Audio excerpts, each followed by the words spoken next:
बिस्मिल्लाहिर्रहमानिर्रहीम। क्या, क्यों और कैसे के एक और एपिसोड में हाज़िर हूँ। आज का जो टॉपिक है वो एक्टर्स के मसाइल, एथलीट्स के मसाइल। एक वाक़या जो है वो आपके साथ शेयर करूँगा। इससे पहले कि मैंने एक जॉब के लिए अप्लाई किया तो उसकी कुछ रिक्वायरमेंट्स थी, कुछ मेडिकल वगैरह का जो उनका प्रोसेस होता है उससे गुजरने के बाद उन्होंने मुझे साइक इवैल्यूएशन के लिए भेजा। तो वो साइकेट्रिस्ट के पास जाते हैं तो उनका एक प्रोसेस होता है, कुछ वो टेस्ट देते हैं आपको, टेस्ट वगैरह आप देने के बाद फिर वो कमरे में बुलाते हैं, आपको कुछ सवालात पूछते हैं। तो उन्होंने मुझसे 2 सवाल पूछे कि आप अपने फ़राइज़ क्या आप अपने फ़राइज़ ज़िम्मेदारी से अदा करेंगे। तो मैंने जवाब दिया, मैंने कहा इससे पहले मैंने जितनी जॉबें की हैं अपनी ट्रेनिंग और उसके हिसाब से मैं हमेशा ज़िम्मेदारी से अपने फ़राइज़ अंजाम देता हूँ। उन्होंने कहा चलें ठीक है। दूसरा सवाल उन्होंने पूछा कि ये जॉब आप क्यों करना चाहते हैं। तो मैंने उसका जवाब दिया, अच्छी तनख्वाह, मेडिकल, रिटायरमेंट बेनिफिट्स और जॉब स्टेबिलिटी।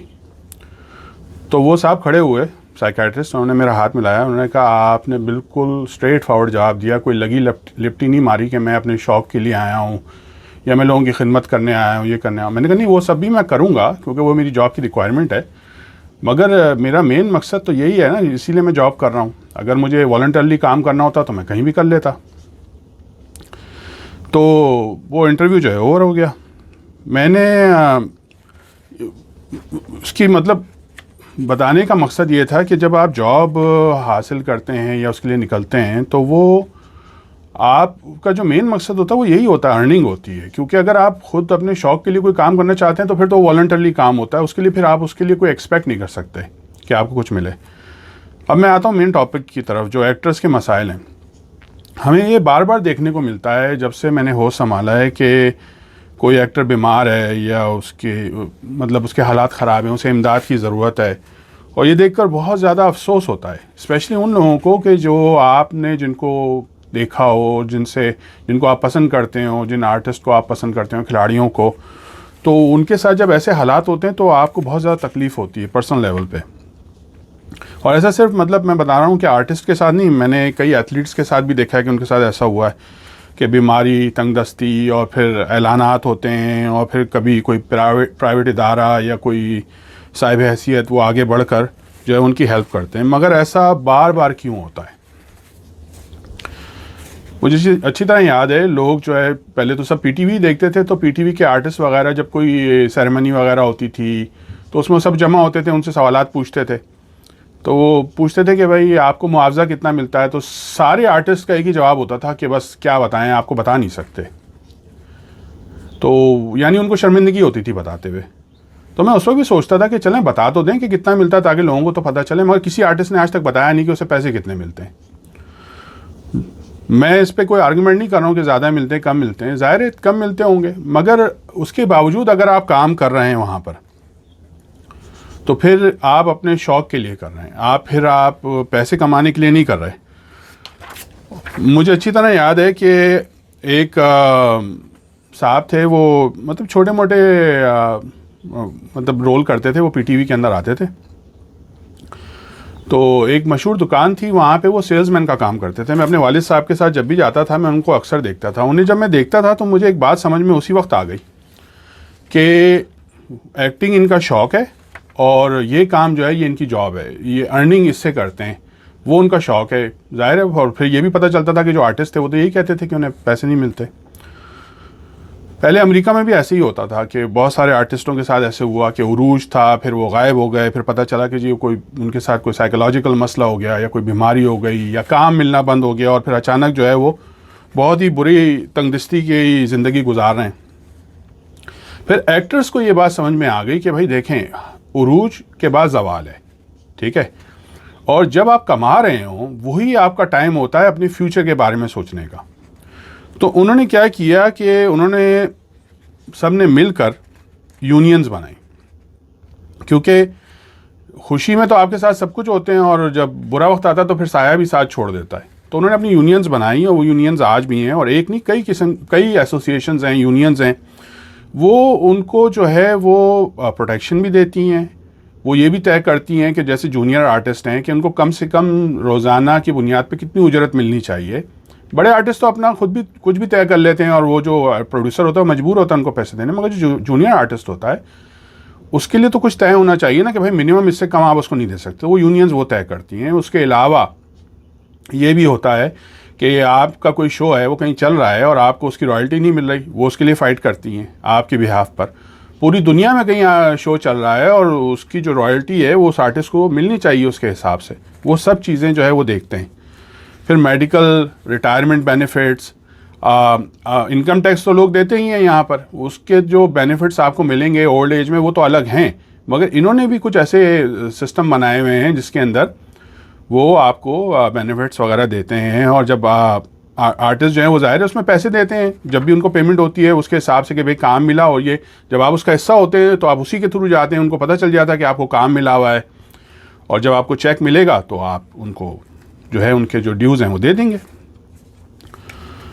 जो सोशल सिक्योरिटी का है वो तो मैं आपको बता ही चुका हूँ, वो तो ज़ाहिर है वो आपके इनकम टैक्स का है, उसका इससे कोई वास्ता नहीं है।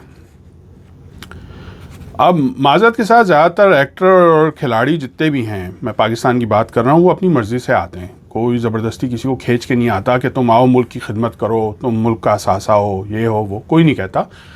आपको खुद शौक़ होता है, जैसे हमें भी शौक़ था कि इमरान खान को देखते थे, इनको देखते थे, जावेद मियाँदाद को, कि भाई हम भी कभी क्रिकेट खेलें। उस वक्त सिर्फ एक चीज़ जहन में होती है, शोहरत, और कोई चीज़ जहन में नहीं होती कि ये काम आप करेंगे तो आपको इसकी जो है अर्निंग कितनी होगी, क्या होगा, वो कोई कॉन्सेप्ट ही जहन में नहीं होता। बस एक ही चीज़ होती है कि बस मैं छक्का लगा दूं और लोग जो है तालियां बजा रहे हों, वही चीज़ होती है।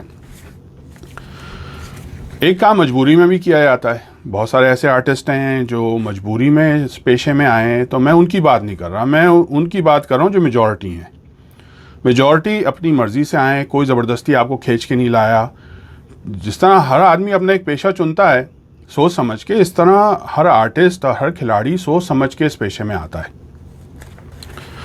कि आपको ये सोचना चाहिए कि ठीक है मैं आ गया हूँ और मैं शोबे से मेरा अब ताल्लुक़ है, तो मेरी अर्निंग क्या होगी, मुझे अपना घर भी तो चलाना है। कभी तो सेंस आता है ना आदमी को, चलो ठीक है एक बचपने में आदमी एक काम कर ले, उसके बाद मैच्योरिटी आती है और फिर समझ में आना शुरू हो जाता है कि भाई ठीक है चलो शुरू के दिन थे वो मैंने गुजार दिए, मगर अब मुझे अपने घर का ये सब कुछ देखना है। जिस तरह जॉब होती है, आपको एक जॉब पसंद नहीं आती है, वो छोड़ते हैं दूसरी जॉब करते हैं, क्यों, आपकी अर्निंग कम होती है, बेनिफिट्स कम होते हैं। और आजकल तो मैं मतलब 2005 से मैंने बहुत देखा, पहले तो बैंक में लोग जॉब शुरू करते थे तो वो रिटायर ही वहीं से होते थे। अब तो मेरे कुछ दोस्त हैं वो ऐसे हैं कि उन्होंने एक बैंक से शुरू किया और अब तक मतलब वो 6-7 बैंक बदल चुके हैं। वो कोई अपने शौक़ में नहीं बदल रहे हैं, वो इसलिए बदल रहे हैं कि सामने वाला उनको बेनिफिट्स दे रहा है, तो वो कहते हैं ठीक है भाई आप इतने देते हैं, नहीं देंगे तो मैं सामने जा रहा हूँ। वो बैंक्स बदल रहे हैं। वक्त जो होता है वो बहुत जालिम होता है। जब आप उरूज पे होते हैं तो हर कोई आपके आसपास होता है, और जब आपके पास जब बुरा वक्त आता है तो फिर तो कोई भी आपके पास नहीं होता। काम मिल रहा होता है तो सब दोस्त होते हैं, मगर जब काम मिलना बंद हो जाता है, हालात ख़राब हो, तो कोई भी पास से नहीं फटकता।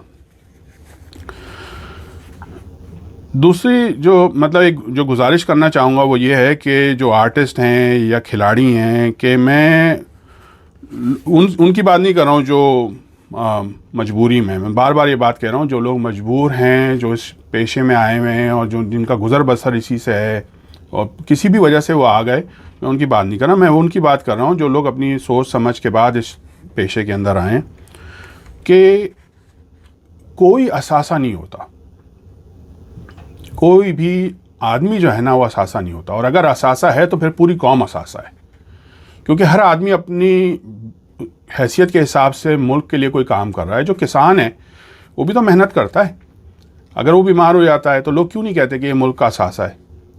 अगर कोई आदमी इंटरटेन कर रहा है या खिलाड़ी है, वही मुल्क का असासा क्यों है। हर आदमी मुल्क का असासा है। कोई डॉक्टर है, नर्स है, जो एम्बुलेंसें चला रहे हैं, वो भी तो बेचारे दिन रात मेहनत करते हैं, इधर उधर भागते हैं, वो असासा क्यों नहीं है। आखिर आर्टिस्ट ही असासा क्यों है। हुकूमत पे तो हर शहरी का जो है वो ज़िम्मेदारी होनी चाहिए, बराबरी की लेवल पे। ये नहीं कि एक आर्टिस्ट आ गया तो आपने उसको सोशल मीडिया पे जो है वो वायरल कर दिया तो हर आदमी जो है वो अफसोस भी कर रहा है और जो है हुकूमत ऐलान कर रही है जी हम करेंगे।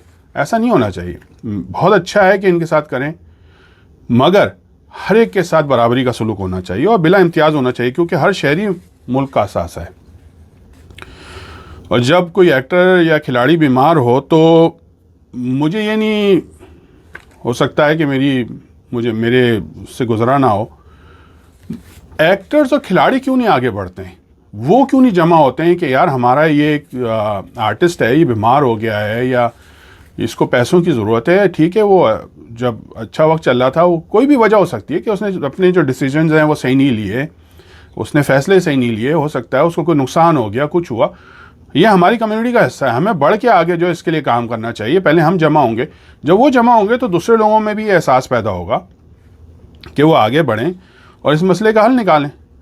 और अब एक्टर्स और खिलाड़ियों को, अब मैं इस मसले के हल की तरफ आ रहा हूँ कि उनको चाहिए कि अपनी एसोसिएशंस बनाएं। जिस तरह मैंने अमेरिका के बारे में बताया आप लोगों को कि वो एसोसिएशंस बनाएं, यूनियंस बनाएं, जिसके अंदर जो है वो जब आपके टाइम चल रहा हो अच्छा छोटा, जिसकी जो इस हिसाब से पेमेंट है उसके हिसाब से वो कंट्रीब्यूट कर रहा हो उसके अंदर, और जब उसके बाद काम ना हो तो वो फिर उसको बेनिफिट्स दें, अनएम्प्लॉयमेंट बेनिफिट्स दें, मेडिकल बेनिफिट्स दें। और जब आप ग्रुप में काम करते हैं तो फिर जो इदारे होते हैं जो इंश्योरेंस वगैरह आपको जो है प्रोवाइड करते हैं, उनकी जो प्रीमियम होते हैं वो नीचे चले जाते हैं, क्योंकि इतने ज़्यादा लोग जो है उसके अंदर जो है पैसे डाल रहे होते हैं, तो इससे फ़ायदा होगा। और जब ये एसोसिएशंस बनेंगी तो बजाय खिलाड़ी को इंडिविजुअल लेवल पे लोगों से रिक्वेस्ट करने के या अपनी जो है रुदात सुनाने के, वो सीधा सीधा एसोसिएशन के पास जाएगा। एसोसिएशन जो है इदारों के पास जाएगी, बड़े बड़े लोगों के पास जाएगी कि भाई ये हमारा एक आर्टिस्ट है, आप उसकी मदद करें। इस तरह वो किसी के सामने जो है वो अपनी परेशानी भी नहीं बताएगा और उसका मसला भी हल हो जाएगा। तो इसको प्रॉपर तरीके से मैनेज किया जाएगा और यही एक तरीका है। ये अच्छी बात नहीं है कि आर्टिस्ट जो हैं वो अपने लोगों को एंटरटेन करते हैं और जब उनके ऊपर वक्त आता है तो उनको इंडिविजुअल लेवल पे ऊपर आकर और इस तरह जो है रिक्वेस्ट करनी पड़ती है कि मेरे हालात ख़राब हैं या मुझे रॉयल्टी नहीं मिल रही, मुझे जो है वो बेनिफिट्स नहीं मिल रहे, मुझे ये नहीं मिल रहा, वो मिल रहा, और फिर जो है कोई मिनिस्टर या कोई इदारा ऐलान कर देता है कि जी वो हमने कर दिया है। ऐसा नहीं होना चाहिए। पहली तो ये बात है कि ये मामला जो है वो इस तरह आना ही नहीं चाहिए लोगों के उसमें कि कोई इतना मजबूर हो जाए कि वो अपनी जो है वो मजबूरी लोगों को बता रहा हो। और सिर्फ आर्टिस्ट के लिए नहीं, मैं अभी रमज़ान आ रहे हैं, मैं रिक्वेस्ट करूँगा कि अपने आसपास देखें, बजाय ये कि वो राशन बांट के तस्वीरें खिंचवाने के, आप अपने आसपास लोगों की खामोशी से मदद कर दिया करें। इससे बहुत सारे लोगों के मसले हल हो जाते हैं। दुआओं में याद रखिएगा, अपना ख्याल रखिएगा। अल्लाह हाफ़िज़।